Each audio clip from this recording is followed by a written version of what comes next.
Hello everyone, welcome back. If you haven't been here before, my name is Debbie and I read a lot of books.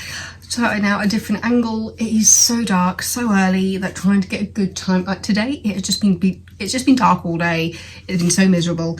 But yeah, I have another book. I have finished The Dream Home by TM Logan. I think we all know that TM Logan is up there as one of my favourite authors at this point because everything he has done, I have kind of been obsessed with. I don't even know what order to rank everything in, but generally, the general consensus is that I like a good TM Logan mystery.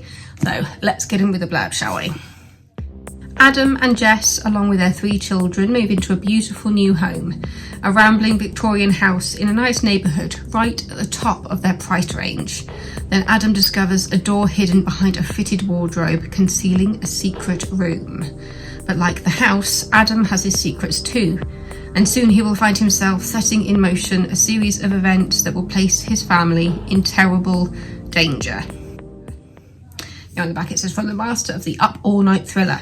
I couldn't put it down. I think this was my theatre book, so I took it to the theatre to read, and yeah, just could not put it down. Probably did it in about, I think I read this in like 3 shifts at the theatre, which isn't too bad for me.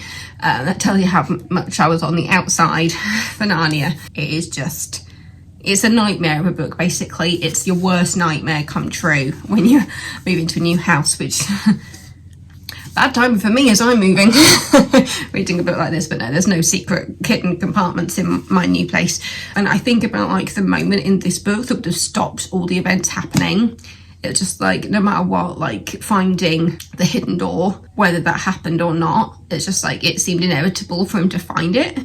But what he does afterwards is what carries the rest of the book. He finds items in the room. There's a chair, there's like a set of drawers, and he opens the drawers and finds a phone, an old phone. He finds a watch, it's a Rolex, and a few other items in there as well. And the big error that he makes is turning on the phone. He and his wife decide to turn on the phone, text the only number that's in the phone to say, we have this phone, do you want it back? And that just spirals from there.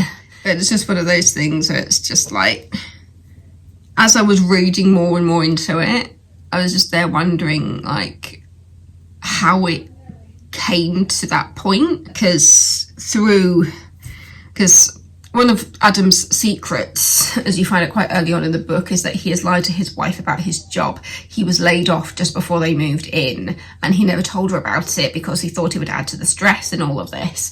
So yeah, he hides that. He pretends to still go to work when he's not, and he uses that time to investigate everything. Because this secret room wasn't on any of the plans, he goes back to his estate agent and says, I think I found something which isn't on the plans. And yeah, it's all very is my brain whirring with all of that. It is really clever, and I'll admit there were certain points as I was reading it when I really wanted him to like shout like, why couldn't you have done this when the house was empty? But at the same time, it's him turning on the phone that really just, it's just where everything spiraled out of control, basically. Turning on the phone and messaging the person, the only thing on the phone, and then suddenly the person who responds wants everything that they found. And so, yeah, he finds like a piece of paper in there. There's a point when he's just like, should I make up some of the things that were in here? Do they know what actually else was in this a set of drawers? Yeah, because he gets like his brother-in-law involved. There's a point when he does finally tell his wife about it, but then they find cameras over the place. There's like a camera in the garden and things. But then there's also the slight iffiness of the fact that through a local, almost like a Facebook type group for the neighbours, the wife gets recommended a gardener and maid team to come into the house, and there's a question mark over who they really are. And it was just a fantastic puzzle to put together, trying to figure out what on earth was going on, and if there was any way for Adam to stop it. And the fact that it all just comes back to turning on that stupid phone. Oh, And just when you just need to do the right thing here, he finally does the right thing and nobody will take him seriously. It goes on to a thing about there's somebody from the area who was missing that then leads on to other missing people. And oh my God, it's just so good. It is so clever. And it is one of those ones where you think you know where it's going, it puts a fork in the road for you where you just don't know where it's going to go next. Yeah. It's one that I want to be very careful about talking about because obviously I don't want to spoil it because it changes so quickly. Did it very, very quickly. Really enjoy this one. But yeah, so if you like your good mystery, if you like your good murder mystery, if you like puzzles, it really is just... it's perfect for someone like me, basically. Yeah, I feel like I've been quite stum on this one, but it was so clever. And because I was at the theatre all day yesterday. So I was there for the 1:30 show and for the evening show.